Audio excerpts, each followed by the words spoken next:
ಎಲ್ಲರಿಗೂ ನಮಸ್ಕಾರ. ಈ ಒಂದು ವಿಡಿಯೋದಲ್ಲಿ 4 ಕ್ರಿಪ್ಟೋ ಅಪ್ಡೇಟ್ನ ಡಿಸ್ಕಸ್ ಮಾಡ್ತಾ ಇದ್ವಿ. ಫಸ್ಟ್ ಒನ್ ಬಂತು ಅಂದರೆ ಡಿಸ್ಟಿಕ್ ಒನ್. ಇದರಲ್ಲಿ ಫ್ರೀಯಾಗಿ ಒಂದು NFT ಕೊಡ್ತಾ ಇದ್ದಾರೆ. ಈ ಒಂದು NFT ಪ್ರತಿಯೊಬ್ಬರು ಕೂಡ ಮಿಂಟ್ ಮಾಡ್ಕೊಳ್ಳಿ. ಮಿಂಟ್ ಮಾಡೋದ್ರಿಂದ ನಮಗೆ ಎಕ್ಸ್ಟ್ರಾ ರಿವಾರ್ಡ್ ಕೂಡ ಸಿಗ್ತಾ ಇದೆ.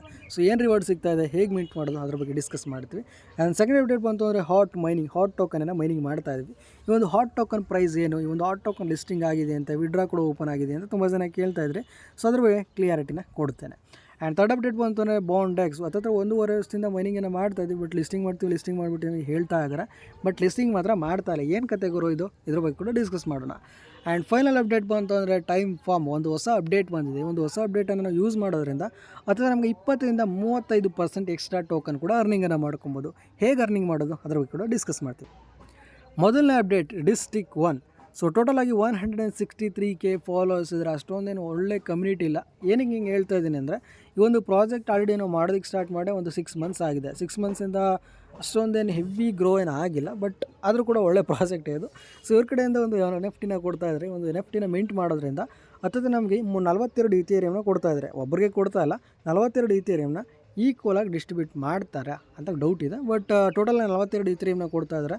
ಈಕ್ವಲಾಗಿ ಡಿಸ್ಟ್ರಿಬ್ಯೂಟ್ ಮಾಡ್ತಾರಾ ಅಥವಾ ಸ್ವಲ್ಪ ಡಿಸ್ಟ್ರಿಬ್ಯೂಟ್ ಮಾಡಿ ಬೇರೆಯವ್ರಿಗೆ ಹೆವಿ ಡಿಸ್ಟ್ರಿಬ್ಯೂಟ್ ಮಾಡ್ತಾರೆ, ಅದ್ರ ಬಗ್ಗೆ ಕೂಡ ಕ್ಲಾರಿಟಿನ ಕೊಟ್ಟಿಲ್ಲ. ಬಟ್ 42 ETH ಇದೆ, ಅದನ್ನು ಡಿಸ್ಟ್ರಿಬ್ಯೂಟ್ ಮಾಡ್ತೀವಿ ಅಂತ ಹೇಳಿದ್ದಾರೆ ಈ ಒಂದು NFT ಮಿಂಟ್ ಮಾಡೋದ್ರಿಂದ.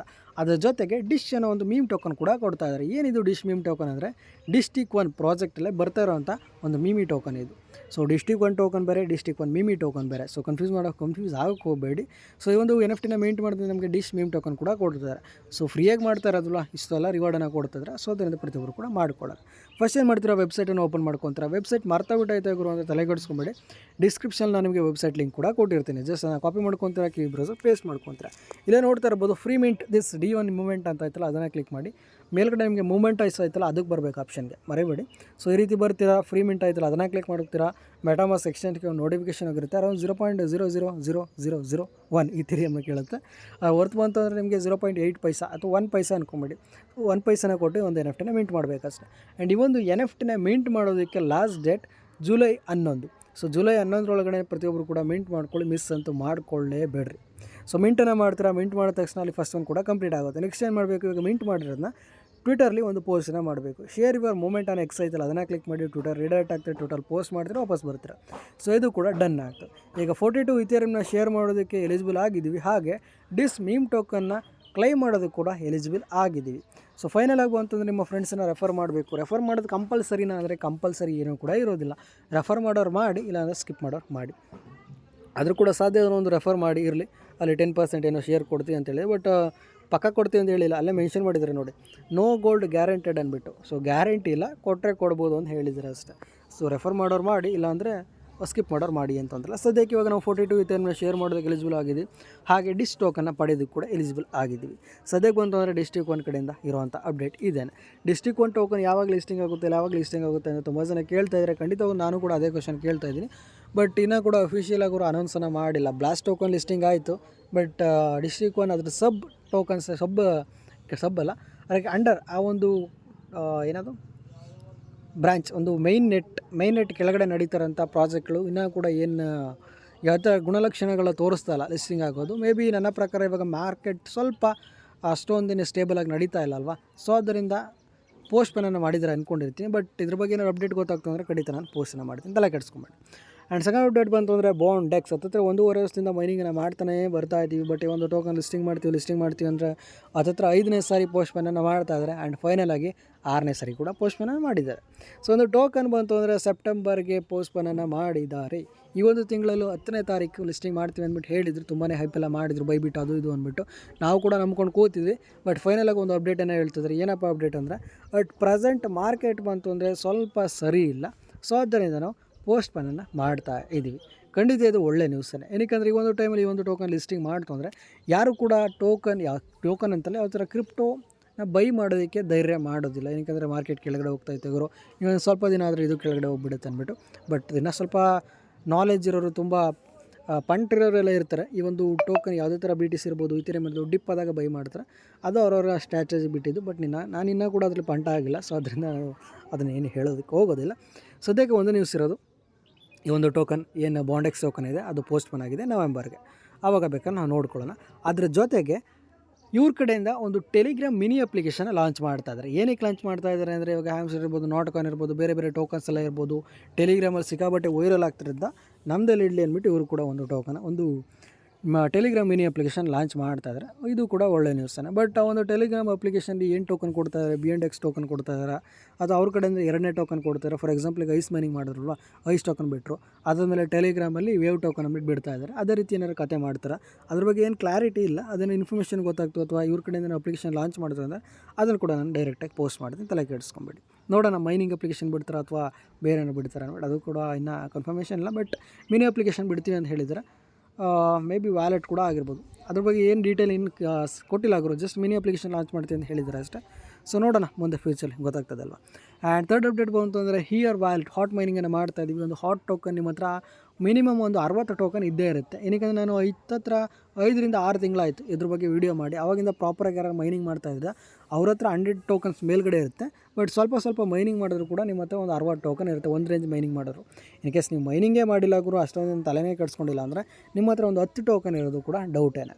ಸೊ ಚೆನ್ನಾಗಿ ಮೈನಿಂಗ್ ಮಾಡಿತ್ತು ಅಂದರೆ ನಿಮ್ಮ ಹತ್ರ ಒಂದು 100 ಟೋಕನ್ಸ್ಗಿಂತ ಹೆಚ್ಚು ಇದ್ದೇ ಇರುತ್ತೆ.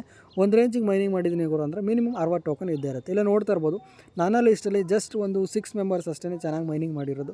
ಉಳಿದಿರೋಂಥವ್ರು ಒಂದು ರೇಂಜಿಗೆ ಮೈನಿಂಗ್ ಮಾಡಿದರೆ ಒಂದು 40 ಟೋಕನ್ಸ್ 30 ಟೋಕನ್ಸ್ ಈ ರೀತಿ ಇಟ್ಕೊಂಡಿದ್ರೆ ಅವ್ರಿಗೆ ಕಡಿಮೆ ಪ್ರಾಫಿಟ್ ಆಗುತ್ತೆ. ಯಾವುದೇ ಥರ ಮೈನಿಂಗ್ ಪ್ರಾಜೆಕ್ಟ್ ಅಷ್ಟೇ, ಸ್ಟಾರ್ಟಿಂಗ್ ಯಾರು ಚೆನ್ನಾಗಿ ಮೈನಿಂಗ್ ಮಾಡಿರ್ತಾರೆ ಅವ್ರಿಗೆ ಫೈನಲಾಗಿ ಹೆವಿ ಪ್ರಾಫಿಟ್ ಸಿಗುತ್ತೆ. ಹೋಗ್ತಾ ಮೈನಿಂಗ್ ರೇಟ್ ಕೂಡ ಗೊತ್ತಲ್ವ ನಿಮಗೆ, ಹಾಲ್ವಿಂಗ್ ಆಗ್ತಾ ಇರುತ್ತೆ. ಹಾಲ್ವಿಂಗ್ ಆಗ್ತಾ ಅಂದರೆ ಮೈನಿಂಗ್ ಮಾಡೋ ಸಿಗೋಂಥ ಟೋಕನ್ಸ್ ಕೂಡ ಕಡಿಮೆ ಆಗ್ತಾ ಇರುತ್ತೆ. ಸದ್ಯಕ್ಕೆ ಇವಾಗ ಈ ಒಂದು ಟೋಕನ್ ವೈಟ್ಬಿಟ್ ಅನ್ನೋ ಒಂದು ಎಕ್ಸ್ಚೇಂಜಲ್ಲಿ ಪರ್ಪೆಚುವಲ್ ಟ್ರೇಡಿಂಗ್ ನಡೀತಾ ಇದೆ. ಅದು ವರ್ತ್ ಬಂತು ಅಂದರೆ $6.87 ನಡೀತಾ ಇದೆ. 2024 ಮಾರ್ಚ್ ತಿಂಗಳಲ್ಲಿ $0.09 ನಡೀತಾ ಇದ್ದಂತೂ ಇವಾಗ 2024 ಜುಲೈಯಲ್ಲಿ $6.8 ಪಟ್ ಅಂತ ಪಂಪ್ ಆಗಿದೆ. ಇದು ಖಂಡಿತ ಒಳ್ಳೆ ನ್ಯೂಸೇನೆ.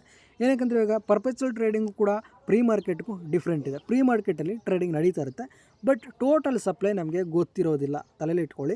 ಈಗ ಫಾರ್ ಎಕ್ಸಾಂಪಲ್ ಹ್ಯಾಮ್ಸ್ಟರ್ ನಡೀತಾ ಇರ್ಬೋದು, ಹ್ಯಾಮ್ಸ್ಟರ್ ನಡೀತಾ ಇದೆ $0.1 ಸಮಥಿಂಗ್ ನಡೀತಾ ಇದೆ, ಬಟ್ ಇನ್ನೂ ಕೂಡ ನಮಗೆ ಟೋಟಲ್ ಸಪ್ಲೈ ಗೊತ್ತಿಲ್ಲ.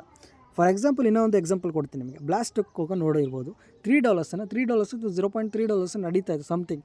ಬಟ್ ಟೋಟಲಾಗಿ ಅವ್ರು ಯಾವಾಗ 100 ಬಿಲಿಯನ್ಸ್ 20 ಬಿಲಿಯನ್ಸ್ ಸಪ್ಲೈ ಮರೆತುಬಿಟ್ಟಿದ್ದೀನಿ. ಸೊ ಯಾವಾಗ ಅವರು ಟೋಟಲ್ ಸಪ್ಲೈನ ಹೇಳಿದ್ರು ಬರೋಬ್ಬರಿ 10% 10 ಟೈಮ್ಸ್ ಅದು ಡಂಪ್ ಆಯಿತು. ಸೊ ಅವಾಗೇನಾದ್ರು ಪರ್ಚೇಸ್ ಮಾಡಿದ್ರು, ಅವಾಗೇನೋ ಇದು ಮಾಡಿತ್ತು ಅಂದರೆ ಅವ್ರಿಗೆ 10 ಟೈಮಷ್ಟು ಲಾಸ್ ಮಾಡ್ಕೊಂಡಿರ್ತಾರೆ. ಸೊ ಪ್ರೀ ಮಾರ್ಕೆಟೇ ಬೇರೆ, ಪರ್ಪೆಚುವಲ್ ಟ್ರೇಡಿಂಗೇ ಬೇರೆ. ಪರ್ಪೆಚುವಲ್ ಟ್ರೇಡಿಂಗ್ ಅಂದರೆ ಇವಾಗ ಆಲ್ರೆಡಿ ನಮಗೆ ಇದ್ರ ಟೋಟಲ್ ಸಪ್ಲೈ ಕೂಡ ಗೊತ್ತಿರುತ್ತೆ, ಎಷ್ಟಿದೆ ಅದು ಕೂಡ ಮಾರ್ಕ್ಬಿಟ್ಟು ಏನಾದ್ರು ಓಕೆ ಇಟ್ಕೊಳ್ಳೋಣ.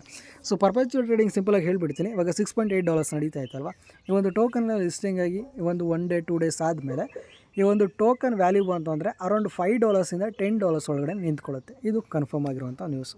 ಫಾರ್ ಎಕ್ಸಾಂಪಲ್ ಇವಾಗ ನಿಮ್ಮ ಹತ್ರ ಒಂದು 60 ಟೋಕನ್ ಇದೆ ಅಂದ್ಕೊಳ್ಳಿ. 60 ಟೋಕನ್ನ ಒಂದೊಂದು ಟೋಕನ್ ಒಂದು $5 ತಗೊಳ್ಳೋಣ. ಅದತ್ರ ನಿಮಗೆ $300 ಪ್ರಾಫಿಟ್ ಸಿಗುತ್ತೆ. 60 ಟೋಕನ್ ಇದ್ದರೆ, ಹಾಟ್ ಟೋಕನ್ ಇದ್ದರೆ $300 ಅಂದರೆ ಹತ್ತಿರ 27,000 to 30,000 ರೂಪಾಯಿ ನಿಮಗೆ ಸಿಗುತ್ತೆ ಪ್ರಾಫಿಟ್. ಇನ್ ಕೇಸ್ ನಿಮ್ಮ ಹತ್ರ 100 ಟೋಕನ್ಸ್ ಇತ್ತು ಅಂದರೆ ಬರೋಬ್ಬರಿ ನಿಮಗೆ $500 ಕೂಡ ಸಿಗುತ್ತೆ. ಇನ್ ಕೇಸ್ ನಿಮ್ಮ ಹತ್ರ 200 ಟೋಕನ್ಸ್ ಇತ್ತು ಅಂದರೆ $1,000 ಕೂಡ ಸಿಗುತ್ತೆ. ತುಂಬಾ ಹೆವಿ ಪ್ರಾಫಿಟ್ ಕೊಡೋ ಅಂಥ ಒಂದು ಲೂಟ್ ಇದು ಹಾಟ್ ಮೈನಿಂಗ್.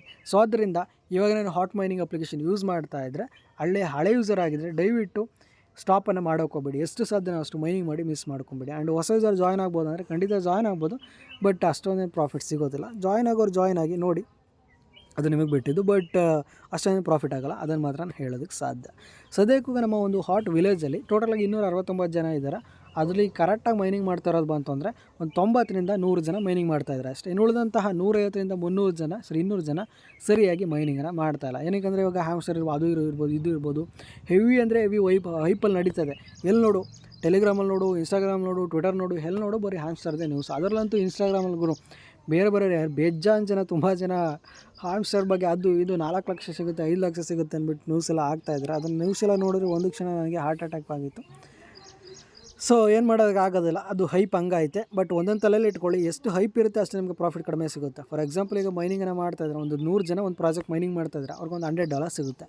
ಅದೇ ರೀತಿ ಪ್ರಾಜೆಕ್ಟ್ನ ಒಂದು 1 ಲಕ್ಷ ಜನ ಮೈನಿಂಗ್ ಮಾಡ್ತಾ ಇರ್ತಾರೆ. ಸೊ ಅಷ್ಟೇ ಪ್ರಾಫಿಟ್ ಸಿಗುತ್ತೆ? ಖಂಡಿತ ಇಲ್ಲ, ತುಂಬಾ ಕಡಿಮೆ ಪ್ರಾಫಿಟ್ ಸಿಗುತ್ತೆ. ಅದನ್ನು ತಲೆಯಲ್ಲಿ ಇಟ್ಕೊಳ್ಳಿ. ಸೊ ಆದ್ದರಿಂದ ಹೈಪ್ ಐತೆ ಅಂದ್ಬಿಟ್ಟು ಅದಕ್ಕೆ ಒಳ್ಳೆ ಪ್ರಿಫರೆನ್ಸನ್ನು ಕೊಡ್ತೀನಿ ಗುರು, ಇದನ್ನು ಹೈಪ್ ಇಲ್ಲ ಅಂದ್ಬಿಟ್ಟು ಕಡಿಮೆ ಪ್ರಿಫರೆನ್ಸನ್ನು ಕೊಡ್ತೀನಿ ಗುರು ಅನ್ನೋದನ್ನ ತಲೆಯಿಂದ ಫಸ್ಟ್ ತೆಗೆದಾಕಿ. ನೀವೇನಾದರೂ ಕ್ರಿಪ್ಟೋದಲ್ಲಿ ಅರ್ನಿಂಗನ್ನು ಮಾಡಬೇಕು ಅಂತ. ಹೈಪ್ ಇತ್ತಾ ಇರಲ್ವಾ ಏನೋ ಇರಲಿ, ಆ ಒಂದು ಪ್ರಾಜೆಕ್ಟ್ ಚೆನ್ನಾಗೈತಾ ಮೈನಿಂಗನ್ನು ಮಾಡಿ, ಅದನ್ನು ಫಸ್ಟು ತಲೆಯಲ್ಲಿ ಇಟ್ಕೊಳ್ಳಿ. ಸೊ ಇದು ಬಂತು ಅಂದರೆ ಹಾಟ್ ಮೈನಿಂಗ್ ಅಪ್ಡೇಟು. ಖಂಡಿತ ಎಲ್ಲರಿಗೂ ಅರ್ಥ ಆಗಿರುತ್ತೆ ಅಂದ್ಕೊಂಡಿರ್ತೀನಿ ಹೇಗೆ ಮೈನಿಂಗ್ ಮಾಡೋದು, ಹೇಗೆ ಕ್ರಿಪ್ಟೋ ಫೀಲ್ಡ್ ನಡೀತಾ ಇದೆ ಅಂದ್ಬಿಟ್ಟು. ಟೆಲಿಗ್ರಾಮಲ್ಲಿ, ಇನ್ಸ್ಟಾಗ್ರಾಮ್ ಅದು ಇದು ಹೇಳ್ತಾರೆ ಅಂದ್ಬಿಟ್ಟು ನೀವು ತಲೆ ಕೆಡಿಸ್ಕೊಳ್ಳೋಕೆ ಹೋಗಬೇಡಿ. ನಿಮ್ಮ ಒಂದು ನಾಲೆಜಲ್ಲೇ ನೀವು ಮೈನಿಂಗನ್ನು ಮಾಡಿ. ಆ್ಯಂಡ್ ಫೋರ್ತ್ ಅಪ್ಡೇಟ್ ಬಂತು ಅಂದರೆ ಟೈಮ್ ಫಾರ್ಮ್. ಒಳ್ಳೆ ಚೆನ್ನಾಗಿರೋಂಥ ಒಂದು ಪ್ರಾಜೆಕ್ಟ್, ಒಳ್ಳೆ ಸಪೋರ್ಟ್ ಇದೆ, ಒಳ್ಳೆ ಕಮ್ಯುನಿಟಿ ಇದೆ, ಎಲ್ಲ ಇದೆ. ಆ್ಯಂಡ್ ಇವ್ರ ಕಡೆಯಿಂದ ಒಂದು ಹೊಸ ಅಪ್ಡೇಟನ್ನು ಬಂದಿದೆ. ಒಂದು ಏನಪ್ಪ ಅದು ಅಪ್ಡೇಟ್ ಅಂದರೆ ಸ್ಟೇಕಿಂಗನ್ನು ಮಾಡೋದು. ಸೊ ಫಿಫ್ತ್ ಆಪ್ಷನ್ ನೋಡ್ತಾ ಇರ್ಬೋದು. ಜಸ್ಟ್ ಸ್ಟೇಕಿಂಗ್ ಮೇಲೆ ಕ್ಲಿಕ್ ಮಾಡಿ, ಸ್ಟಾರ್ಟಿಂಗ್ ಮೇಲೆ ಕ್ಲಿಕ್ ಮಾಡಿ 3 ದಿನ, 15 ದಿನ, 45 ದಿನ ಎಷ್ಟು ದಿನ ಆದರೂ ಕೂಡ ಸ್ಟೇಕಿಂಗನ್ನು ಮಾಡ್ಬೋದು. ನಾನು ಸಜೆಸ್ಟ್ ಮಾಡೋದು ಬಂತು ಅಂದರೆ 15 ದಿನ ಮಾಡಿ, ಅಥವಾ ನಿಮ್ಮ ಹತ್ರ ಒಳ್ಳೆ ಬ್ಯಾಲೆನ್ಸ್ ಇತ್ತು, ಅಥವಾ ನಾನು ಸ್ವಲ್ಪ ದಿನ ಇರ್ತೀನಿ ಕೂಡ ಏನು ತೊಂದರೆ ಇಲ್ಲ ಅಂದರೆ 45 ಡೇಸ್ ಸ್ಟೇಕಿಂಗ್ ಮಾಡಿ. ನಾನಿವಾಗ 45 ಡೇಸ್ ಸೆಲೆಕ್ಟ್ ಮಾಡ್ಕೊತಾ ಇದ್ದೀನಿ. ಸೊ 45 ಡೇಸ್ ಸೆಲೆಕ್ಟ್ ಮಾಡಿಕೊಂಡೆ, 100% ಸೆಲೆಕ್ಟ್ ಮಾಡಿಕೊಂಡೆ, ಕಂಟಿನ್ಯೂ ಕೊಟ್ಟೆ, ಸ್ಟೇಕನ್ನು ಕೊಟ್ಟೆ. ಸೊ ಸ್ಟೇಕನ್ನು ಮಾಡೋದ್ರಿಂದ ನನಗೆ 35% ಎಕ್ಸ್ಟ್ರಾ ಸಿಗುತ್ತೆ. ನಾನು ಟೋಟಲಾಗಿ 133 ಮಿಲಿಯನ್ ಟೋಕನ್ಸ್ನ ಸ್ಟೇಕ್ ಮಾಡಿದ್ದೀನಿ. ಅದಕ್ಕೆ ಎಕ್ಸ್ಟ್ರಾ ನನಗೆ 46 ಮಿಲಿಯನ್ ಟೋಕನ್ಸ್ ನನಗೆ ಎಕ್ಸ್ಟ್ರಾ ಸಿಗುತ್ತೆ. ಖಂಡಿತ 35% ಎಕ್ಸ್ಟ್ರಾ ಸಿಗ್ತಾಯಿದೆ 45 ಡೇಸಲ್ಲಿ ಅಂದರೆ ಖಂಡಿತ ಒಳ್ಳೆ ನ್ಯೂಸ್ ಅಲ್ವಾ. ಇವಾಗ ನಮ್ಮ ಹತ್ರ ಸುಮ್ಮನೆ ವ್ಯಾಲೆಟಲ್ಲಿ ಇಟ್ಕೊಳ್ಳೋಕ್ಕಿಂತ ಸ್ಟೇಕ್ ಮಾಡೋದು ಬೆಟರ್ ಆಪ್ಷನ್. ಇನ್ನೂ ಕೂಡ ಒಂದು ಟೋಕನ್ ಲಿಸ್ಟಿಂಗ್ ಆಗಿಲ್ಲ. ಸೊ ಅದರಿಂದ ಪ್ರತಿಯೊಬ್ಬರು ಕೂಡ ಸ್ಟೇಕನ್ನು ಮಾಡ್ಕೊಳ್ಳಿ. ಸ್ಟೇಕನ್ನು ಮಾಡಿ ಒಂದು 35%, 30% ಎಕ್ಸ್ಟ್ರಾ ಅರ್ನಿಂಗ್ ಮಾಡ್ಕೊಳ್ಳಿ. ಮಿಸ್ ಅಂತ ಮಾಡ್ಕೊಬೇಡಿ. ಸ್ಟೇಕ್ ಮಾಡೋದ್ಮೇಲೆ ನಿಮ್ಮ ಒಂದು ವ್ಯಾಲೆಟಲ್ಲಿ ಯಾವ ಥರ ಬ್ಯಾಲೆನ್ಸ್ ಕೂಡ ಇರೋದಿಲ್ಲ. ಗಾಬರಿ ಆಗೋಕ್ಕೆ ಹೋಗಬೇಡಿ. ಪ್ರತಿಯೊಂದು ಕೂಡ ಸ್ಟೇಕ್ ಮಾಡಿದ್ರಲ್ವಾ. ಸೊ 15 ಡೇಸ್ ಅಥವಾ 45 ಡೇಸ್ ಕೊಟ್ಟಿದ್ರೆ ಅದಾದಮೇಲೆ ಕ್ಲೈಮ್ ಆಪ್ಷನ್ ಬರುತ್ತೆ. ಕ್ಲೈಮ್ ಕೊಡ್ತು ಅಂದರೆ ಮತ್ತೆ ನಿಮ್ಮ ವ್ಯಾಲೆಟಲ್ಲಿ ಬರುತ್ತೆ, ಏನು ತೊಂದರೆ ಇಲ್ಲ. ಸೊ ಪ್ರತಿಯೊಬ್ಬರು ಕೂಡ ಸ್ಟೇಕ್ ಮಾಡ್ಕೊಳ್ಳಿ, ಮಿಸ್ ಅಂತ ಮಾಡ್ಕೊಬೇಡಿ. ಈ ಒಂದು ಟೋಕನ್ ಯಾವಾಗ ಲಿಸ್ಟಿಂಗ್ ಆಗುತ್ತೆ, ಏನು ಕತೆಗಳು, ಅದು ಅಪ್ಡೇಟ್ ಬಂತು ಅಂದರೆ ಖಂಡಿತ ನಾನು ಅದನ್ನು ಕೂಡ ಅಪ್ಡೇಟನ್ನು ಮಾಡ್ತೇನೆ. ಸದ್ಯಕ್ಕೆ ಒಂದು ಅಪ್ಲಿಕೇಶನ್ ಬಗ್ಗೆ ಇರುವಂಥ ಅಪ್ಡೇಟ್ ಇಷ್ಟೇ.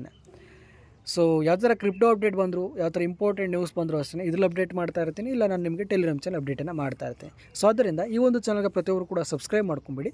ಹಾಗೆ ಬೆಲ್ ನೋಟಿಫಿಕೇಷನ್ ಹಾಲಿಗೆ ಸೆಟ್ ಮಾಡ್ಕೊಳ್ಳಿ. ಏನಕ್ಕೆ ಯಾವ ಥರ ಅಪ್ಡೇಟ್ ಬಂದರು ಆಲ್ರೆಡಿ ಹೇಳಿದ್ದೀನಿ. ಸೊ ಬೆಲ್ ನೋಟಿಫಿಕೇಷನ್ ಹಾಲ್ ಸೆಟ್ ಮಾಡ್ಕೊಳ್ಳಿ, ಮಿಸ್ ಅಂತ ಮಾಡ್ಕೊಬೇಡಿ. ಸೊ ಇಷ್ಟು ಹೇಳ್ತಾ ಇವತ್ತಿನ ವಿಡಿಯೋಗೆ ಮುಗಿಸ್ತಾ ಇದ್ದೀನಿ. ಮೊದಲ ವಿಡಿಯೋಲಿ ಸಿಕ್ಕಾಬಿಟ್ಟು ಹೊಸ ಅಪ್ಲಿಕೇಶನ್ ಅಥವಾ ಹೊಸ ಅಪ್ಡೇಟ್ ಬರ್ತೀನಿ. ಅಲ್ಲಿವರೆಗೆ ಬಾಬಾ guys, love you all, take care.